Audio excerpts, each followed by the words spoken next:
Hello everyone, welcome to my YouTube channel. So आज हम next जो क्वेश्चन हमारे रिमेनिंग थे एम्स नॉसेट के जो प्रीवियस क्वेश्चन पेपर हम डिस्कस कर रहे हैं उसके जो रिमेनिंग क्वेश्चंस थे आज हम वो डिस्कस करेंगे। तो सबसे पहले तो आप मुझे कमेंट्स में बताना कि जो भी मेरी लिमिटेशंस हैं, प्रोन्स एंड कॉन्स जो भी आपको लग रहे हैं मेरी वीडियोस में, ताकि मैं इम्प्रूव कर सकूं। और आप मुझे ये भी बताना कि आपको नेक्स्ट टॉपिक किस चीज़ पे चाहिए, मैं कौन से टॉपिक पे वीडियो बनाऊं। I will definitely try to make. Okay, तो now without wasting time let's proceed with next remaining part. तो नेक्स्ट हमारा क्वेश्चन है question 51, that is all are the clinical features of meningitis except. तो meningitis is the inflammation of the meninges, जो कि beta streptococci bacteria की वजह से होता है। मेनिंजेस जो है इन्फ्लेम्ड हो जाती हैं, इन्फेक्शन हो जाता है मेनिंजेस में। मेनिंजेस इज द लेयर जो है, ब्रेन की लेयर्स हैं, ठीक है, मेनिंजेस। तो इसमें नक्कल रिजिडिटी हमें देखने को मिलती है पेशेंट में। एक साइन होते हैं, दो, कर्निंग साइन एंड ब्रुन्सकी साइन, वो चेक करते हैं, ठीक है। तो उसमें एक साइन नक्कल रिजिडिटी भी है। तो ये तीन चीज़ें एग्ज़ाम में आती हैं कि कर्निंग, ब्रुन्सकी और नक्कल रिजिडिटी, ये मेन तीन साइन है मेनिंजाइटिस के। तो पुअर फीडिंग उसमें नहीं होगा, हाई पिच, हाँ, पुअर फीडिंग भी होगा उसमें, एंड हाई पिच क्राई भी होगा इसमें। High pitch cry is also a major sign of meningitis. And poor feeding भी रहेगा, अगर वो चाइल्ड है तो उसमें पुअर फीडिंग रहेगा। एंड अगर इंसान बड़ा भी है, एडल्ट भी है, तो भी उसमें पुअर फीडिंग रहेगा ही, क्योंकि इन्फेक्शन है, फीवर आएगा और उसको एनोरेक्सिया तो होगा ही। Last is constipation. तो कॉन्स्टिपेशन का इसके साथ कोई लिंक नहीं है, तो एक्सेप्ट पूछा है तो कॉन्स्टिपेशन यहाँ पे करेक्ट आंसर रहेगा। Next is 52, what should be the immediate action in case of severe bleeding. तो सीवियर ब्लीडिंग अगर हमें किसी वुंड पे देखने को मिलेगी तो सबसे पहले इमीडिएट एक्शन हमारा क्या होगा, हम उस वुंड पे प्रेशर अप्लाई करेंगे, ठीक है। किसी भी चीज़ से हम उस पर प्रेशर अप्लाई करेंगे ताकि वो ब्लीडिंग जो है वो बंद हो जाए। नेक्स्ट इज 2 जो इसका ऑप्शन है ये भी सही रहेगा, 3 भी सही रहेगा, 4 भी सही रहेगा। बट इमीडिएट एक्शन पूछा है तो हम जो आंसर इसका 1 है वही करेक्ट रहेगा, option number 1। Okay, next is adrenaline की जो डोज है वो एनाफिलेक्टिक शॉक में कितनी रहती है। तो एनाफिलेक्टिक शॉक जो है एलर्जिक रिएक्शन ही है, एक हिसाब से एलर्जिक शॉक है। ओके, जैसे किसी भी ड्रग का एडवर्स इफेक्ट हो गया है तो वो एनाफिलेक्टिक शॉक में आएगा। तो उस टाइम पे अगर हमें एंटीडोट फॉर एग्जांपल नहीं पता है तो हम फटाफट से क्या करेंगे, उसको एड्रेनलिन का डोज दे देंगे, जो कि 1:1000 रहता है, मतलब 0.5 ml उसको देना है हमने। Next is 54, how many movements of hand hygiene have been laid down by WHO, that is World Health Organization. उसने हैंड हाइजीन की कितनी मूवमेंट्स बताई हैं, दैट इज 5, ठीक है। तो इसका जो 4 ऑप्शन है वो सही रहेगा। 5 हैंड मूवमेंट्स होती हैं, that is before, sorry, after touching patient, before, after touching patient surrounding, before doing any procedure, after doing any procedure, and after, before touching the patient, ठीक है। Before and after touching patient ये 2 हो गए, before and after any procedure ये 2 हो गए, and after touching patient surroundings 5 हो गए, ठीक है। 5 हैंड मूवमेंट्स होती हैं कि 5, अगर हम इन 5 जगह पे टच कर रहे हैं या टच करने से पहले हमें हैंड हाइजीन परफॉर्म करना ही करना है। Next is 55, long standing high blood pressure में रिजल्ट इन। तो long standing high blood pressure जो है हार्ट अटैक को लीड करता है। ओके, अगर काफ़ी टाइम से किसी को हाई ब्लड प्रेशर चल रहा है तो हो सकता है कि उसको इन फ्यूचर हार्ट अटैक आने के चांसेस होते हैं mainly. Then what is the drug of choice specially for management of convulsions in eclampsia। तो eclampsia में हम mainly MgSO4, that is magnesium sulfate drug जो है पेशेंट को देते हैं। एंड ये भी क्वेश्चन आता है कि eclampsia का DOC ड्रग ऑफ चॉइस क्या है, तो वो है magnesium sulphate. Next is a client with psychotic depression is receiving haloperidol, तो सबसे मेनली जो साइड इफ़ेक्ट है वो क्या देखने को मिलेगा, तो दैट इज़ एकाथीज़िया। एकाथीज़िया मतलब इरिटेबल रहेगा पेशेंट, मतलब बार-बार वो उसको रहेगा अर्ज कि मैं मूव करता रहूँ, एग्रेशन में रहेगा वो, ठीक है? तो ये इसका सही आंसर रहेगा। कैटरैक्ट उसमें नहीं होगा क्योंकि ये तो आई प्रॉब्लम है। डायफोरेसिस, एक्सेसिव स्वेटिंग, ये भी नहीं होगा। पॉलीयूरिया भी नहीं होगा। Polyuria is increase urination, okay? तो ये नहीं रहेंगे। एकथीसिया उसमें मेनली देखने को मिलेगा पेशेंट में। Next is 58, which of the following immediate management to restore BP and peripheral circulation in a client with multiple fracture and fluid loss would B.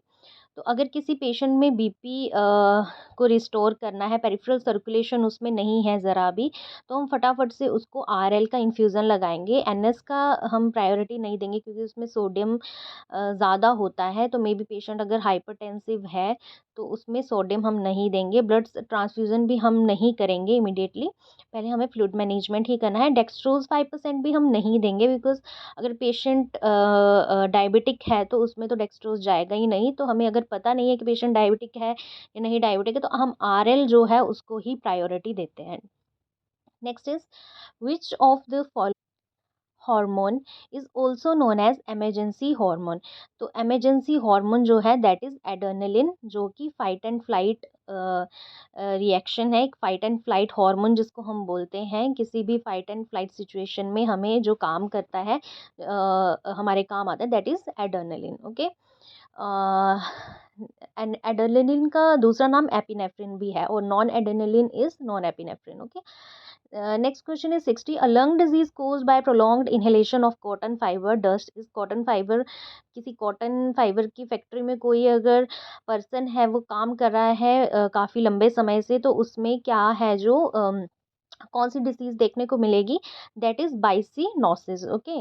Next is 61, height measurement of 2 year old child is done by, तो that is stadiometer, क्योंकि 2 साल का बच्चा आराम से अपने पैरों पे खड़ा हो सकता है, तो उसको हम अच्छे से स्टेडियोमीटर के ऊपर खड़ा करेंगे, देन उसका हम हाइट ले लेंगे। इन्फेंटोमीटर नहीं रहेगा क्योंकि इन्फेंटोमीटर हम लेटा के करते हैं, ठीक है?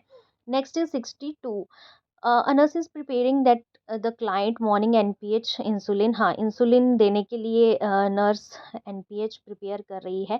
तो देखेगी कि वाइल में क्लम्पी जैसे वो प्रेसिपिटेट जैसे बन गए हैं, ठीक है, क्लम्प्स बन गए हैं, तो उसका फर्स्ट एक्शन क्या होगा, वो क्या करेगी, उस वो इसका मतलब ये है कि जो NPH है वो ख़राब हो चुका है, तो वो उसको डिस्कार्ड करके उस वाइल को नेक्स्ट वाइल से अपना सैंपल जो है विदड्रॉ करेगी।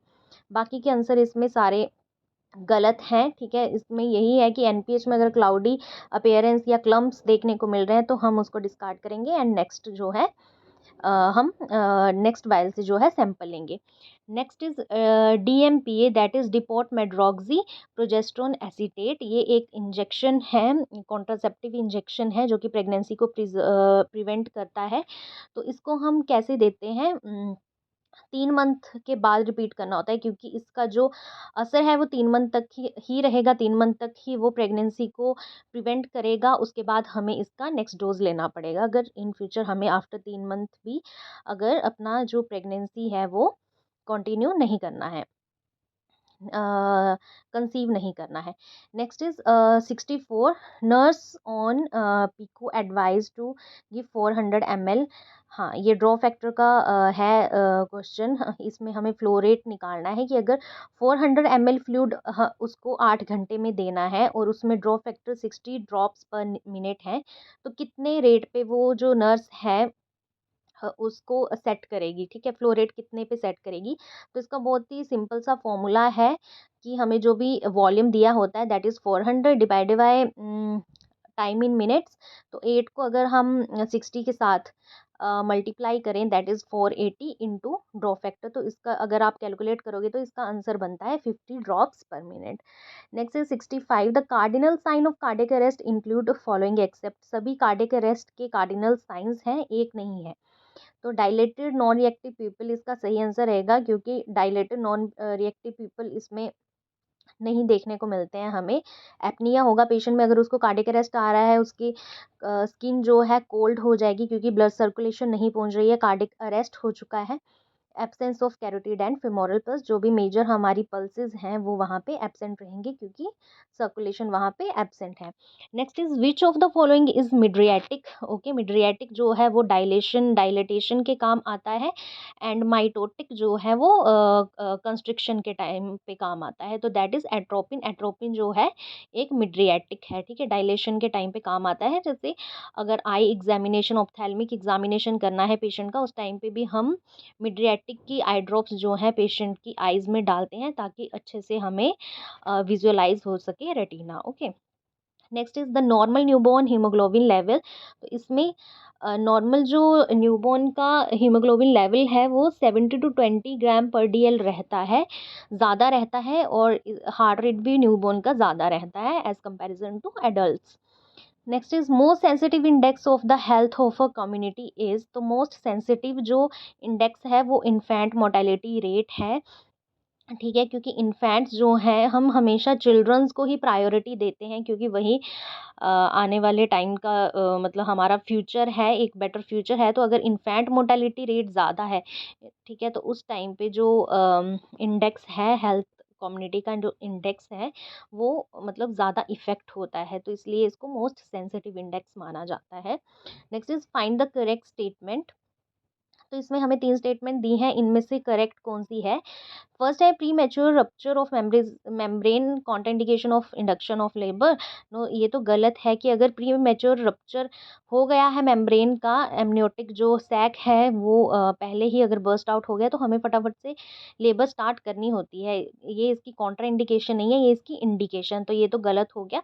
Next is gestational diabetes is indication of induction of labour. Yes, अगर जेस्टेशनल डायबिटीज है तो हम ट्राई करते हैं early as possible delivery conduct करने की। Next is fetopelvic disproportion is indication of labour. नहीं, ये भी नहीं है, इसका कोई मतलब नहीं है इंडक्शन ऑफ लेबर में। ओके, हमें डिले करना होता है अगर सिवेलोपेल्विक डिस्प्रपोर्शन है, अगर मतलब पेल्विक और बेबी का जो सिफेलिक पार्ट है, अगर उसके बीच में डिस्प्रपोर्शन है तो हमें थोड़ा डिले करना होता है, ना कि हमें जल्दी से इंडक्शन ऑफ लेबर करवाना होता है।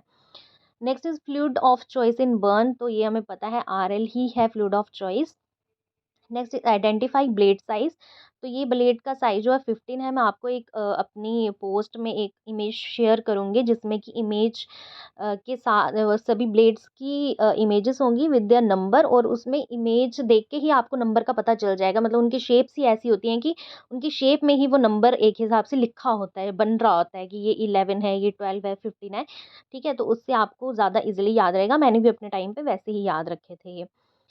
Next is onset of puberty before the age of 8 year. तो उसको हम क्या बोलते हैं, प्रियोशियस प्यूबरिटी, मतलब 8 ईयर बहुत ही जल्दी प्यूबरिटी उसको आ गई है, दैट इज प्रिपोशियस प्यूबरिटी। एंड मेनार्की क्या होता है कि जल्दी उसको अगर प्यूबरिटी आ गई है। थैलार्की जब उसकी ब्रेस्ट ग्रोथ होना स्टार्ट हो जाती है, ठीक है। डिलेड प्यूबरिटी तो अगर उसको आफ्टर 18-20 ईयर के बाद भी अगर उसको प्यूबरिटी नहीं आ रही है।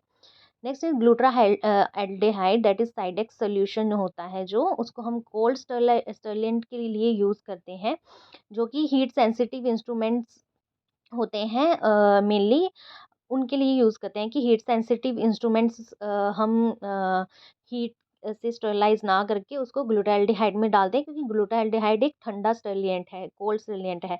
तो इसमें कौन सा जो है हीट सेंसिटिव है, मेनली यही पूछा है कि हीट सेंसिटिव इंस्ट्रूमेंट कौन सा है इनमें से। तो वो है लेप्रोस्कोपिक इंस्ट्रूमेंट्स। क्यों? क्योंकि लेप्रोस्कोपिक इंस्ट्रूमेंट्स शार्प होते हैं, उसकी शार्पनेस को मतलब इफेक्ट ना करे। अगर हम हीट वाले उसमें डालेंगे तो वो उसकी शार्पनेस उसमें लाइक जंग लग सकता है, क्रोजन हो सकता है, इसलिए हम उनको ना डाल के लेप्रोस्कोपिक इंस्ट्रूमेंट्स को साइडेक्स में डालते हैं। Next is what room temperature should be maintain during the period of phototherapy. ये भी हमें लर्न नहीं करना पड़ेगा, दैट इज 28 to 30 डिग्री, क्योंकि वो न्यूबॉर्न के बॉडी के टेम्परेचर को मैच करता है। Next is choose the correct statement regarding ECG changes in hyperkalaemia. तो हाइपरकैलेमिया में हमें क्या देखने को मिलता है कि हाइपर कॉन्ट्रैक्टिबिलिटी होती है हार्ट की, वेंट्रिकल्स जो हैं, ठीक है, वो वेंट्रिकल्स जो हैं वो मतलब बीट नहीं करते हैं अच्छे से, यहाँ पे एसिस्टोल होने के चांसेस होते हैं, वेंट्रिकुलर फिब्रिलेशन होने के चांसेस होते हैं। तो इसमें जो पी वेव है फ्लैट देखने को मिलेगी, ठीक है। एट्रियम जो है वो बहुत ही ज़्यादा स्लोली बीट करता है, और वेंट्रिकल्स जो हैं उनको उनमें भी एक मतलब वेंट्रिकल्स में भी फिब्रिलेशन होना स्टार्ट हो जाती है। तो जो क्यू आर एस वेव है वो वाइड हो जाती है, ठीक है। एंड टी वेव जो है टॉल देखने को मिलती है। Next is 76. To perform catheterization, the nurse should place a woman in, that is dorsal recumbent position में रखेगी उसको, ना कि लेथोटमी। लेथोटमी हम यूज़ करते हैं नॉर्मल डिलीवरी के टाइम, ठीक है। सिम्स में भी नहीं रखेगी, ट्रेंडलबर्ग में भी नहीं रखेगी। ट्रेंडलबर्ग भी हम यूज़ करते हैं जिसमें पेशेंट का फुट एंड ऊपर होता है एंड हेड एंड नीचे होता है, ठीक है। ये भी नहीं यूज़ करेंगे। डॉर्सल रिकम्बेंट पोजीशन हम यूज़ करेंगे कैथेटराइजेशन के लिए। Next is stunting, refers to stunting का यहाँ पे क्या मतलब है। स्टंटिंग का मतलब होता है पेशेंट की जो हाइट है, लो हाइट है, then what is appropriate for her certain age. जो भी उसकी सर्टेन एज है उसके हिसाब से उसकी हाइट कम जब होती है किसी चाइल्ड की, तो उसको हम स्टंटिंग बोलते हैं, ठीक है। Next is what are the characteristic findings. हाँ, सीएसएफ में ऐसी लंबर पंचर किया है पेशेंट का, सीएसएफ एग्जामिनेशन कर रहे हैं, तो उसमें ऐसी कौन सी हमें सीएसएफ में चीज़ देखने को मिलेगी कि हमें लग जाएगा पता कि इसको बैक्टीरियल मेनिंजाइटिस हो चुका है, मेनिंजेस में इन्फ्लामेशन इन्फेक्शन हो चुका है। तो इसमें जो सही आंसर रहेगा वो है 1, कि उसमें सीएसएफ तो सबसे पहले क्लाउडी होगा क्योंकि उसमें पस फॉर्मेशन हो चुकी है। एलिवेटेड न्यूट्रोफिल्स होंगे, न्यूट्रोफिल्स मतलब वाइट ब्लड सेल उसमें ज़्यादा होंगे।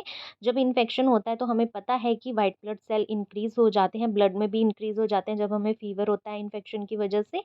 तो उस वजह से भी क्लाउडी अपीयरेंस देखने को मिलेगी। एलिवेटेड प्रोटीन, प्रोटीन्स इसमें ज़्यादा होंगे क्योंकि वायरस जो है वो प्रोटीन को खाता है, और बैक्टीरिया जो है वो ग्लूकोज को खाता है। तो इसमें प्रोटीन इसलिए ज़्यादा है क्योंकि वायरस है नहीं, अगर होता तो वो प्रोटीन को खा लेता।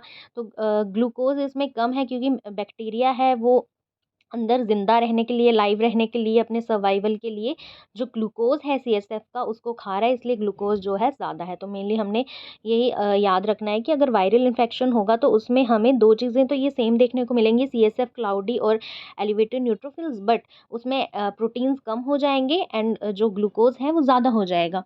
बट इस सिचुएशन में बैक्टीरिया है तो बैक्टीरिया ग्लूकोज़ को खाता है, तो वो ग्लूकोज़ खा-खा के उसने कम कर दिया है, और जो प्रोटीन्स हैं वो वैसे के वैसे ही हैं, ज़्यादा हैं मतलब। Next is 79, what is trimester wise weight gain in pregnancy. तो हमें पता है प्रेगनेंसी में 11 kg जो वेट है वो इंक्रीज होता है।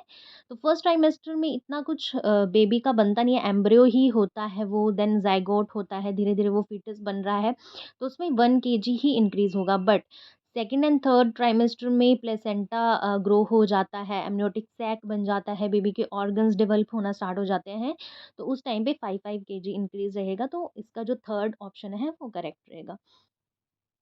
Next last one is the common normal site of implantation of blastocyst in the uterus is. तो ब्लास्टोसिस्ट जो बनता है after fertilisation of ovum and sperm, तो वो कहाँ पे अटैच होता है यूट्रस में, कहाँ पे कौन सी पार्ट पे अटैच होता है, तो अपर पोर्शन जो है यूट्रस का वहाँ पे वो एंडोमेट्रियम के साथ अटैच होता है। So this is all about the previous year question paper of NORCET 2023। तो आई होप मैंने सभी क्वेश्चन अच्छे से आपको एक्सप्लेन कर दिए हैं विद रैशनल। अगर आपको कोई भी डाउट है तो आप मुझे कमेंट सेक्शन में पूछ सकते हो, मैं डेफिनेटली उसका रिप्लाई करूँगी। और हाँ, ये एक चीज़ और कि मैंने अपनी यूट्यूब के जो चैनल है उसमें पोस्ट वाले सेक्शन में काफ़ी मतलब normal values, DOC, drug of choice, antidotes और triage, normal tips and tricks, mnemonics, काफ़ी कुछ वहाँ पे मैंने मटेरियल डाल के रखा हुआ है जो कि बहुत ही ज़्यादा इम्पोर्टेंट है कॉम्पिटिटिव एग्ज़ाम के पॉइंट ऑफ व्यू से, not for only NORCET but जो भी डीएसएसबी, आरआरबी, स्टेट के एग्ज़ाम्स हैं, ईएसआईसी है, सभी पॉइंट ऑफ व्यू से वो बहुत ही इम्पॉर्टेंट है। तो आप उनको ज़रूर रीड करिए एक बार। अगर आपको उनकी एक्सप्लेनेशन चाहिए विद रैशनल तो आप मुझे कमेंट करो, मैं उस पे भी वीडियो बनाऊंगी। एंड नेक्स्ट वीडियो आपको कौन से टॉपिक पे चाहिए मुझे, वो भी आप कमेंट सेक्शन में रिप्लाई करना। Till then bye bye and take care. और आई होप आप अच्छे से अपनी प्रिपरेशन कर रहे हो, नॉर्सेट 8 आने वाला है। तो आप उसके लिए अच्छे से अपनी कमर कस के तैयार हो रहो विद योर प्रिपरेशन। और कोई भी अगर आपको हेल्प चाहिए तो मुझे कमेंट सेक्शन में पूछो, मैं पूरी कोशिश करूँगी मैं आपको रिप्लाई करूँ। Okay, bye bye, see you.